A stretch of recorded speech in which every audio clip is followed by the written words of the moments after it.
You are now listening to theGrio's Black Podcast Network, Black Culture Amplified.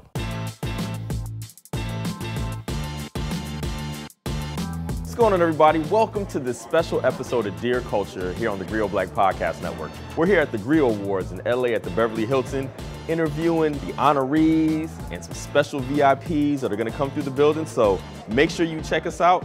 Who knows who's gonna come through? Who knows what kind of conversations we're gonna have? But it's gonna be all good, all fun, all black, all the time.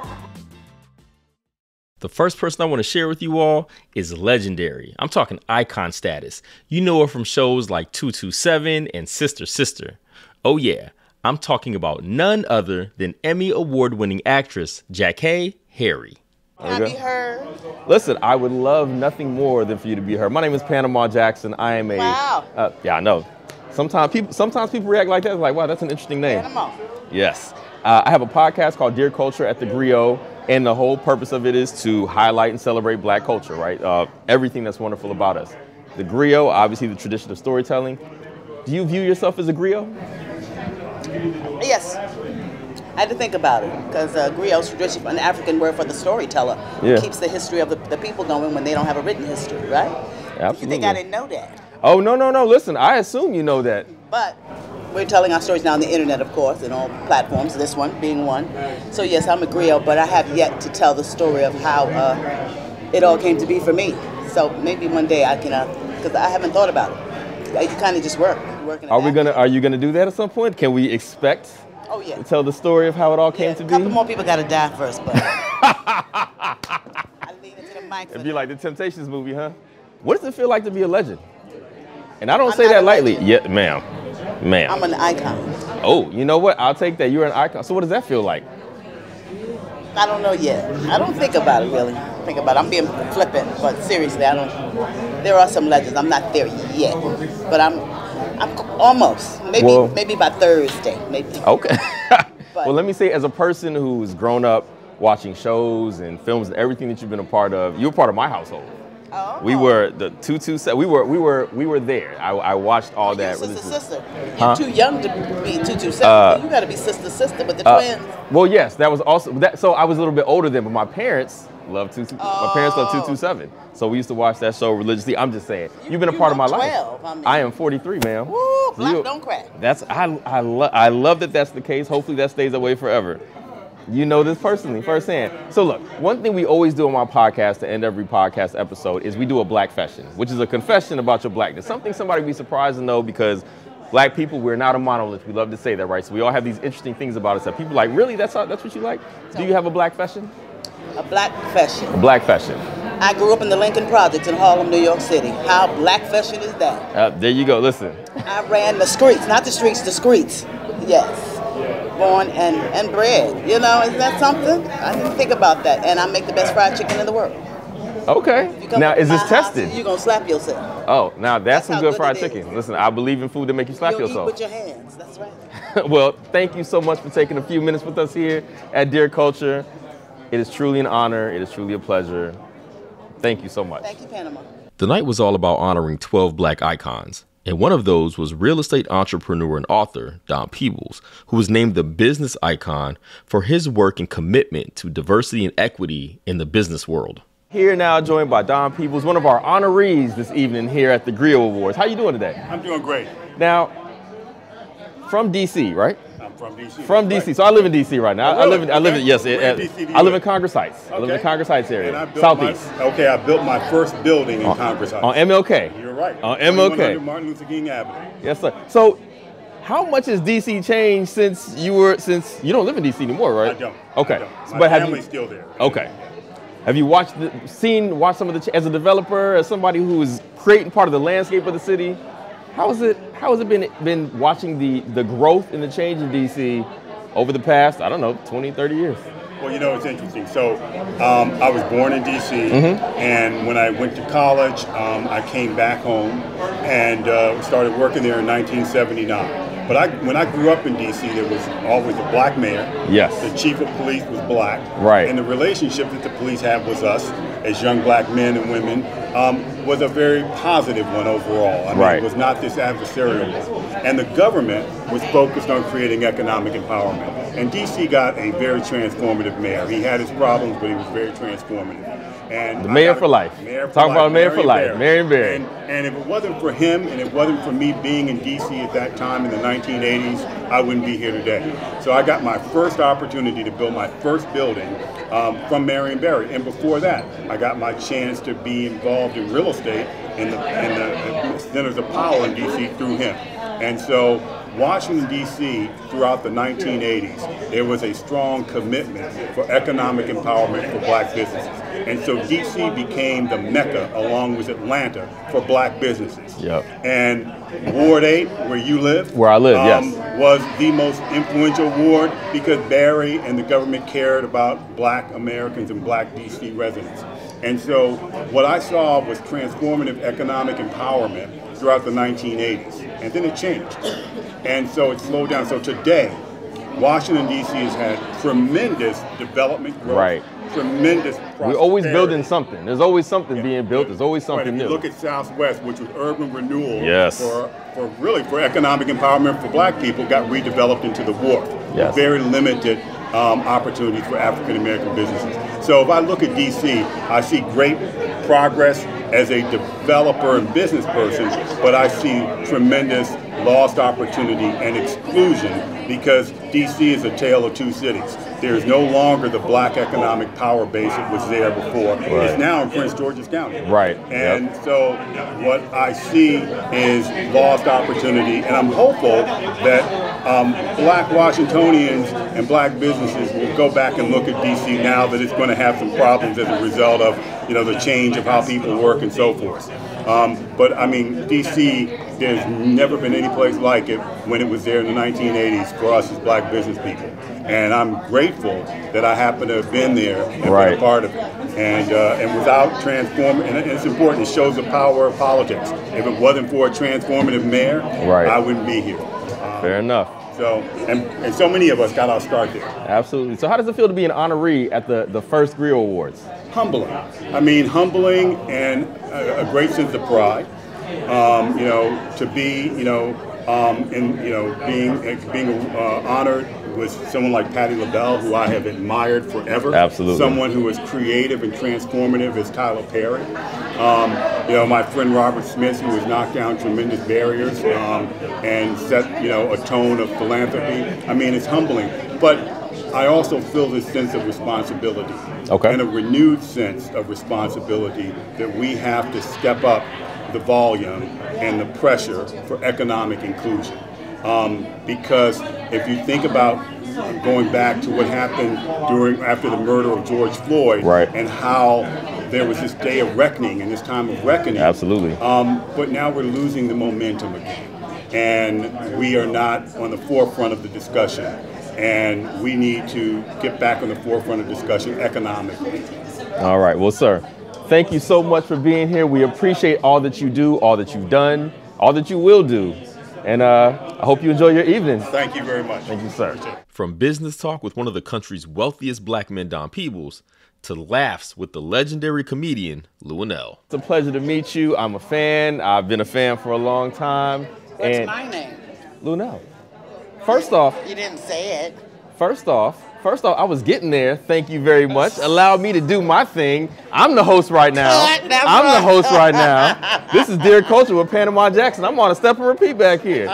Now, we're at the GRIO, and GRIOs means storyteller. Right. You view yourself as a GRIO, as a storyteller? Oh, absolutely. In my comedic delivery, I'm not a joke teller. I don't even know how to write a joke. I wouldn't know how to remember one. But I do tell stories, and that way I don't have to memorize because everything I talk about on stage is true. I had to train like an athlete to get this body. You don't just wake up and look like this. I had to eat midnight snack and between meal snack. And then you have to lay immediately down after all that eating. So definitely, I'm a GRIO. I recently did a podcast episode with Guy Torrey talking about the Fat Tuesday documentary that he did. And actually, since I have you here, I wanted to ask you about that. Can you tell me a little bit about that time in the LA comedy scene? And because it seems to have, listen, y'all were all in every movie that I watched in the 90s. It was like everybody, like that whole scene was so essential to my own, like upbringing and influenced me so much. Like, what was it like back then as being a part of that scene? It really was sort of like an explosion, and I think that it started exploding with Robin Harris, you know? Yes.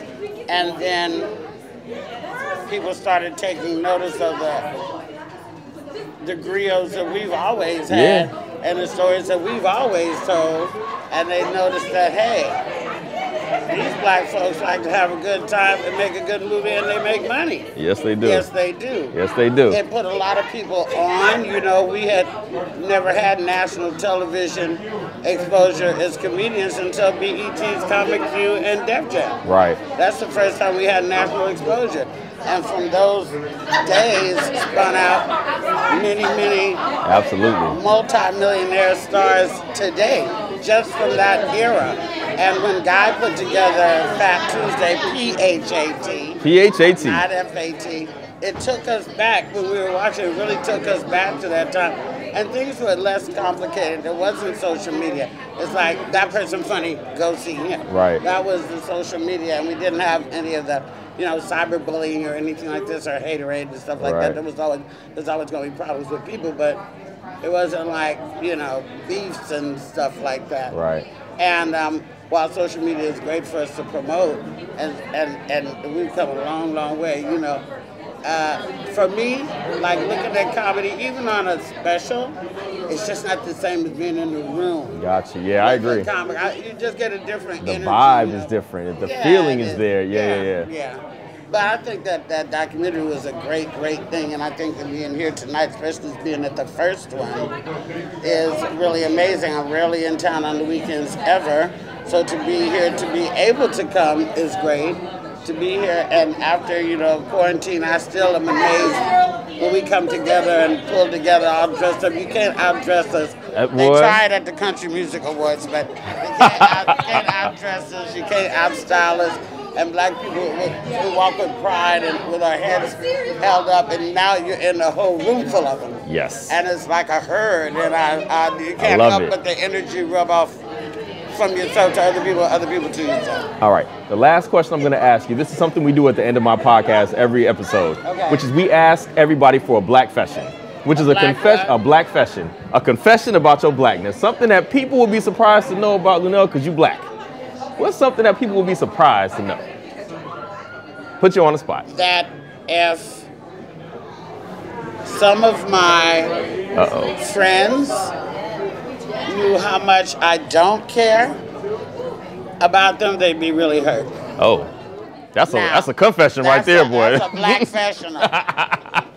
Indeed it is. But you know that I eat it because sometimes they need me, you know. Yes. And so we all need you. We all need you. We Oh. appreciate you. Look, seriously.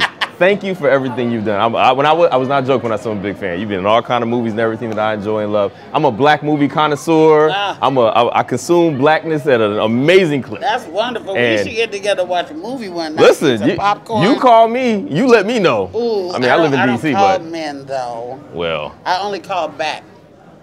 You know, I don't even know what to do with this right now, y'all. I don't even know what to do with this. Let me I ain't gonna lie to you. Well, I have a theory. You can cut all this, whatever. I don't call men because A, if you don't answer, I'm mad.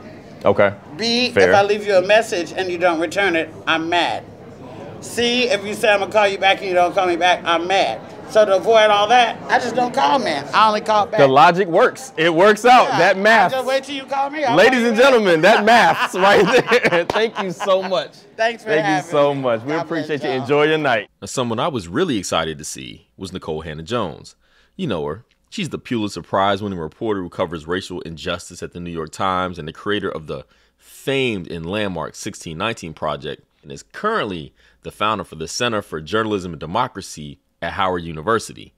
Oh yeah, she missed Howard homecoming to come hang out with us. What's going on? We are here with a superstar.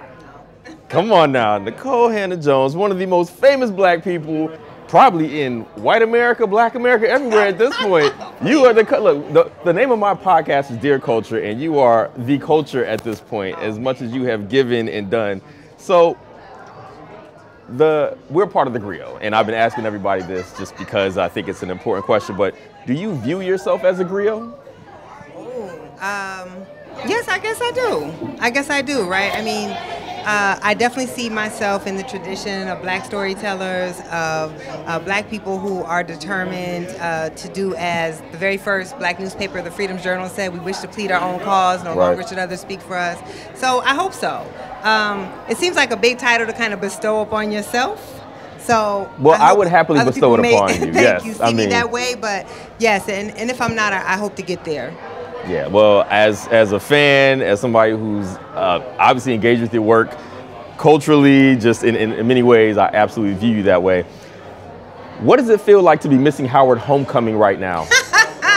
Man, you know, I have never been to a Howard Homecoming because before I worked there, I always said I couldn't go because I feel so jealous that I wasn't part of the Howard family. And now I'm there and I'm missing it. So just understand how important it is for me to support black media that I would miss Howard Homecoming to be here. I like that. That was very well done.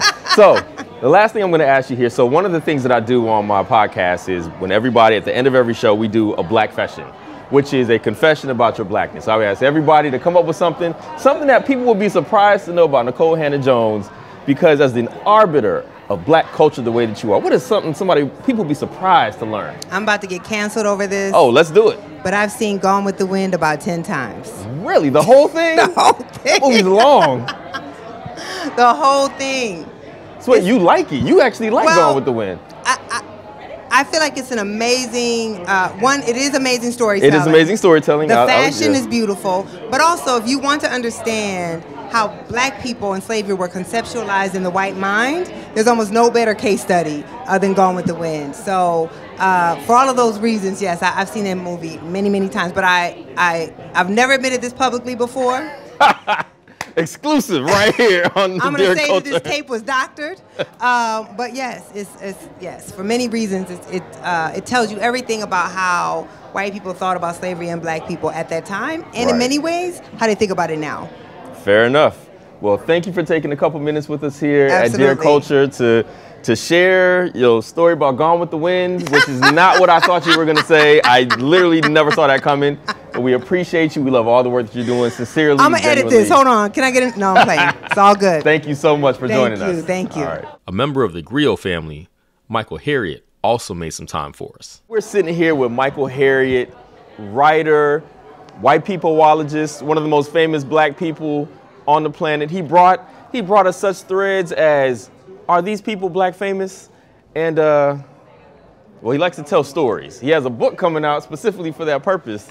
This is the one and only Michael Harriet. What's going on, man? Man, I am well, and I'm so happy to have you here on Dear Culture. So, we're here at the theGrio Awards. What are you looking forward to most tonight here at the theGrio Awards? You know, one of my favorite things in general is watching black people stunt, right? And like, this is the perfect event for stunting. You know, even more so than the BET Awards or any other award show, man. This is like the highest level of stunting. And I've already witnessed some, and I've seen somebody walking around with a crown. So yeah, I just love to witness the stunting. I can't remember exactly which poet laureate said it best, but stunting as a habit is, I do believe, the way that we live life. Right. And I agree with you. That's why we are here. That is why we are gathered where more than two are gathered. Right. Well, yeah. I'm just remixing Bible verses at this point because, right, you know, but I mean, the point is. Yeah, ultimately, isn't all awards shows just a conduit for stunting? You know what? You are absolutely right. And when I walk out of here tonight, I'm stunting on somebody. Right. I don't know who. Right. But I'm stunting on somebody, and you have inspired me to do so. Since we're talking about being so black, do you have a black fashion? Black fashion being a confession about your blackness, something people might not expect, especially out of you.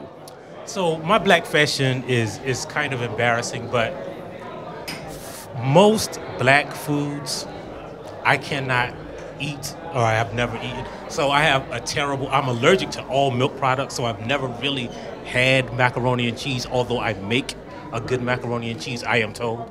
Okay, I'm about to say, because you can't really verify that. And I grew up not eating pork, so like I've never had most pork pie. I've never had a hog maw, a chitterling, or a chitlin.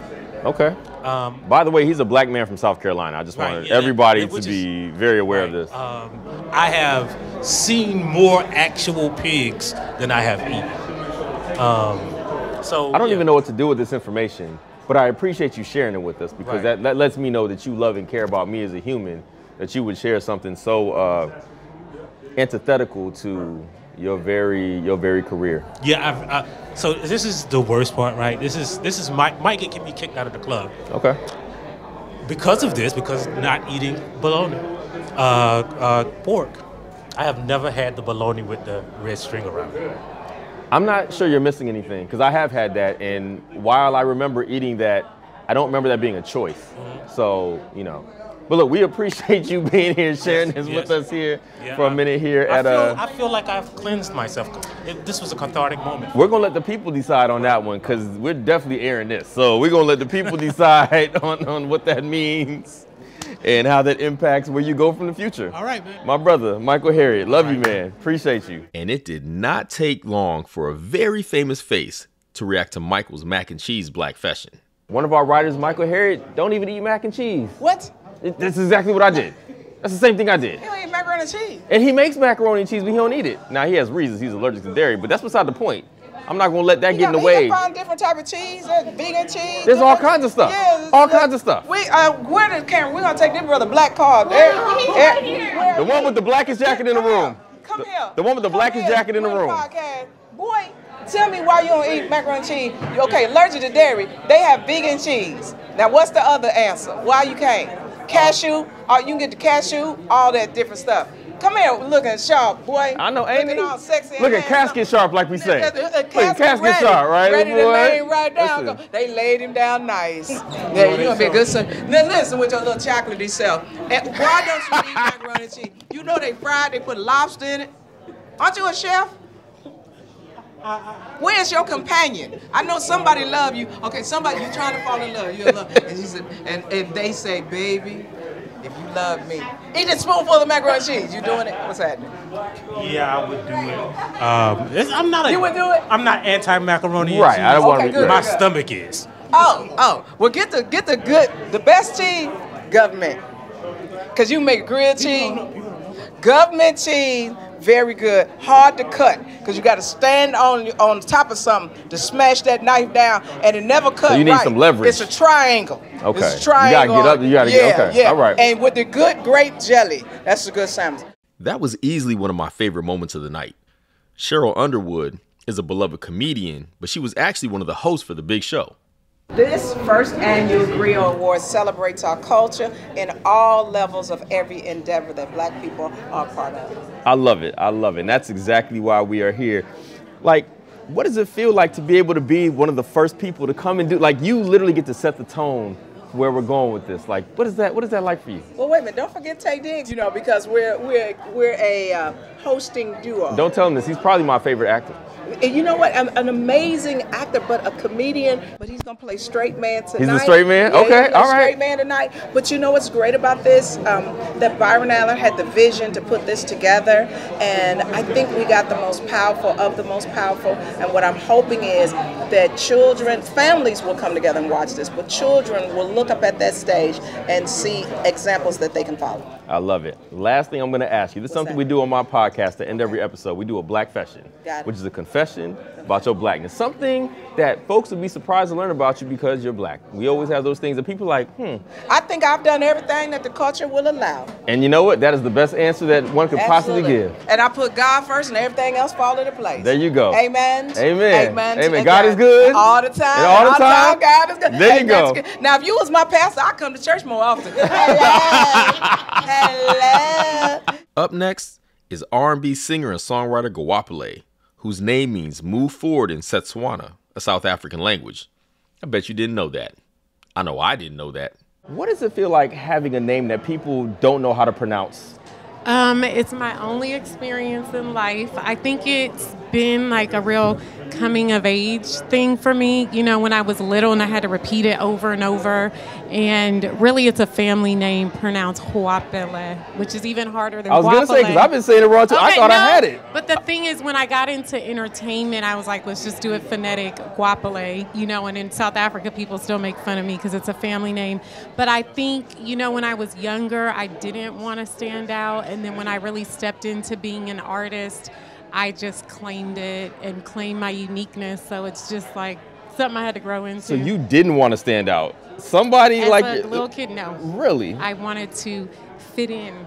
And how did that work when you obviously became this? Because everybody I know is a huge fan of yours. Like, Closer is one of those songs that everybody knows. You're going to hear it forever. Like, you legit landed a classic song that I think we're going to be hearing for eternity. I'm getting high, closer to my dreams. So what's that like then? Because that's a complete antithesis of that. I don't know. I mean, I think Closer was a song that was so personal to me, and it was really outside of the box of anything that I feel like would have even got play on the radio. I just feel like the stars kind of aligned and people resonated with it. And I've always loved art and always loved music. And so I just kept going with it. But you know, all the other stuff, the inner feelings have to catch up, you know, but the creativity has always been there. Got you. The last question I'm going to ask. One thing we do on my podcast to end every podcast is we ask all of our guests for a black fashion, which is a confession that people will be surprised to know about you because of your blackness. So what is a black fashion that you have, if you have one to share? Give me some examples. How far am I going to go with this? So, you know, a lot of people have never seen Friday, which is always surprising to me, or people are still finding out that Bobby Caldwell is white, which I'll give you one. I just came up with. I didn't know that. Oh, well, I would say I didn't know that. So you were today years old when you I just told Guapele that Bobby Caldwell was white. Yo, I think I literally just unlocked the level of blackness. You can't tell. Listen, I didn't New Shoes, that song, I Can't Wait. I genuinely thought there was a black people. I didn't know that until 2 weeks ago. This is what I mean. I'm happy we shared that. We are sharing moments. So that's what I mean by black fashion, something that people wouldn't expect. Wouldn't expect? That's not personal. That's just about the. It could listen. Culture. It could be anything. I don't know that I. It's okay because if you don't. Can cuss because I like everything. You said what now? I like ratchet music. I don't know. Is that surprising? I don't know. Oh, maybe not. That's okay. Because I'm from the Bay Area. Well, look. You found out Bobby Caldwell was white in real time, and I think that counts as much as anything. We're there with it. Well, thank you so much for joining me here for a few minutes of Dear Culture. It is a pleasure to meet you. Big fan. Enjoy your evening. Thank you. Another singer-songwriter I chatted with was Damon Elliott, who was also a music producer and the son of Dionne Warwick, who talked about collaborating with his iconic mother. My mom trumps him on. Dionne Warwick producing her latest project is my favorite. Oh, what was that like? It was nerve-wrackingly awesome because it was my mom, you know. So telling her what to do is difficult. I can't imagine that. Culturally speaking, we don't do that. That ain't something that you do. No. Well, she let me, and it was fun because, you know, she let me sit in the producer's seat. Okay. You know what I mean? And it was awesome. It's something that I'll never forget. So here's something fun. Her version of So Amazing is my favorite one of it. It's my favorite version between her and Luther. I know that's probably sacrilege to say, but. It's so amazing to be loved. I'd follow you to the moon and the sky above. There you go. Listen, I'll have to call her and let her know that. That'll make her happy. And I listen to it all the time because I didn't even realize that. I knew he wrote the record. I didn't realize that was a single for Dionne Warwick first. Yes. And when I discovered it, I was like, yo, that's amazing. That's pun awesome. intended. Well, they were very close, like, you know, brothers. Yeah, and absolutely. sisters, so it makes sense. That's well, awesome. Look, thank you for taking a couple minutes with us here at Dear Culture at the GRIO Black Podcast Network. Thank you for all the work that you do. Appreciate you. All right, cool. Enjoy your evening. Moving on to actress Brayley Evans, who's been in dozens of films and TV shows and is best known for her roles on Ambitions and everyone's favorite, being Mary Jane. You are somebody who has shared your light with the world cinematically on the big screen, the little screen. So grateful. The griot is a storyteller. Do you view yourself as a griot? I believe that I am. And I've been loving watching how this is just turned into this big conglomerate of, sharing Black excellence. So I'm happy to be a part of it. Well, we appreciate that. Something we do on my podcast to end every episode is a Black confession. A confession about your Blackness. Something that Black people would be surprised to learn about you, considering that, you know what, you are Black. Do you have a Black confession? Let me see, what would be mine? I don't know if you guys would be surprised to know that I can go from the ghetto to the White House and have a good time. Wait, any White House? Any version of the White House? Any version of it. Any version of it, because I'm going to bring my Blackness with me. See, that's going to be the 2016 through 2020 White House? You can do that? I can handle it. Okay, and you know what? I believe you, because the energy that you're giving me right now, I believe fully that you could do that. I really believe that I could. No, absolutely. I think it's something to find your most authentic self, and that's been my superpower. So, yeah, I think I'm gonna roll with that. All right. Well, we appreciate you taking a couple minutes with us here at Dear Culture to share your griot-ness, to share your story. So thank you for everything that you do. Thank you for just being Black excellence. Come on. Don't we love that phrase? We do love that phrase. I might get a tattoo. Especially when it's true. Okay, come on, that part. Thank you so much. Model and actor Brandon Williams was also in the building. He's been featured in ads for Ralph Lauren and Under Armour, and before his modeling career kicked off, he was a decorated Navy pilot who served in 8 missions. So in the book of your life, what's going to be the title of the book of your life? Never Give Up. Elaborate on that, if you will. Well, I'm from Texas, man. Okay, what part? What part of Texas? Dallas, Texas. Dallas, okay. Dallas, Texas. I live in D.C., so I'm a Commanders fan. You all have our number at all turns. But anyway, it's not about me. It's not about me and my sore spots. That is true. Continue. Well, thank you for that. I'm from Dallas, Texas. I grew up, mom worked, in the industry. My dad, worked for the city. We just believe in just hard work. Putting your best foot forward every day. Did I think I was going to end up doing anything in entertainment? Probably not. But at the end of the day, experience is something that you can't really emulate, or just make up. Right. You live in the moment every day. And I think that just having different challenges come your way and seeing different opportunities come your way as well, it kind of like, I'm religious, man, you know what I mean? And I know there's a God. Absolutely. Because I've had a lot of blessings come my way, and, they've created, I'm where I'm at today, you know what I mean? I'm about to say. So I was going to ask you, well, listen, I appreciate that. So what has been your favorite opportunity that's presented itself so far? I'm thankful to be alive.